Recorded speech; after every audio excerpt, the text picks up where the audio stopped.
He is the wealthiest man in Europe and often the richest man in the world, but he doesn't sell software, oil, or cars. He sells dreams. Bernard Arnault is the man behind LVMH, a conglomerate that owns 75 of the most prestigious brands in history. From the champagne you toast with to the bag on your shoulder, Arnault likely owns the brand. He is known in the business world as the Wolf in Cashmere, a man who is incredibly polite but absolutely ruthless when it comes to winning. This is the story of how a construction engineer from northern France built the world's most valuable luxury empire. Bernard Arnault started in his father's construction company, but he had a vision for something more eternal. One day, while in a taxi in New York, he asked the driver what he knew about France. The driver didn't know the president, but he knew Christian Dior. That conversation stuck with Arnault. In 1984, he heard that a massive textile group called Boussac had gone bankrupt. Nobody wanted to touch it. But Boussac owned one tiny struggling jewel, the house of Christian Dior. Arnault saw his chance. He put up $15 million of his family's money and raised another $80 million to buy the entire group. Then he did the unthinkable. He laid off 9,000 workers and sold off every part of the company except for Dior. The move was brutal, earning him widespread criticism, but it was also incredibly focused.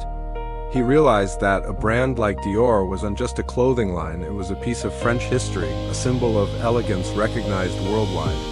He leveraged that one brand to begin a shopping spree that would last for the next 40 years. Arnault's genius lies in his star brand formula. He believes a brand must have 4 qualities. It must be timeless, modern, fast-growing, and highly profitable. But how do you make something timeless and modern at the same time? That's the paradox he mastered. He doesn't manage the brands himself. Instead, he finds the most radical, creative designers like John Galliano, Marc Jacobs, or Virgil Abloh and gives them the freedom to shock the world, to push the boundaries of art and fashion. While the designers handle the art, Arnault handles the machine. He centralized the back end of all these brands. By sharing the costs of shipping, prime real estate, and advertising across 75 brands, he created profit margins that his competitors couldn't dream of. He proved that you can scale exclusivity. It's a delicate dance. Keep the brands independent enough to feel special, but centralized enough to be incredibly efficient.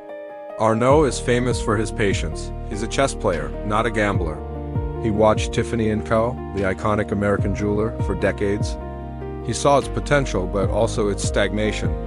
In 2019, he finally made his move with a $16 billion offer. Then the world changed. The pandemic hit, luxury sales plummeted, and the deal seemed destined to fail. Tiffany even tried to back out. But Arnault is at his most dangerous in a crisis. He used the chaos to his advantage, threatening legal action and ultimately renegotiating a lower price, saving LVMH over $400 million. He closed the deal, adding the famous blue box to his collection. He doesn't buy companies to flip them. He buys them to own them for the next 100 years. His 5 children now hold key positions across the empire, from Dior to Tiffany to Rimowa, ensuring that the Arnault way remains the standard for generations. He doesn't care about the next quarter's earnings report. He cares about the next century. Bernard Arnault once had a conversation with Steve Jobs. He asked Jobs if he thought the iPhone would still be a relevant product in 50 years. Jobs admitted he didn't know.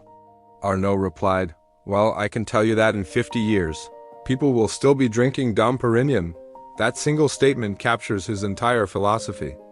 He built a fortune on the idea that as long as there are people, there will be a desire for beauty, for status, and for heritage.